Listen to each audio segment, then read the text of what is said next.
Hey guys, good morning. Anyway, nagsuman day mengeks o kamuti guys. Actually, ako anti magandagin ka sila kamuti. Ingon man siya nga, may pag magsuman daw may kay lami mags na ko kamuti nga sumanon bitaw.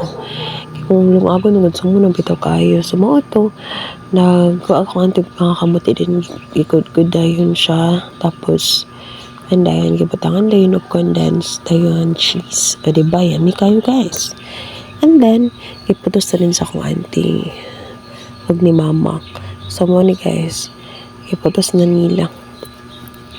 Then, ako na dayon putos, then gilungag na dayon. So, after dayon, naluto na dayon guys. So, nara guys, very yummy kayo guys. I-try ganinin nyo. So, mano rin yung kamuti sa gulay nyo condensed and cheese. Very yummy git kayo as in super. Lami kayo pare sa kape. So, more to guys. Thank you for watching. Bye-bye.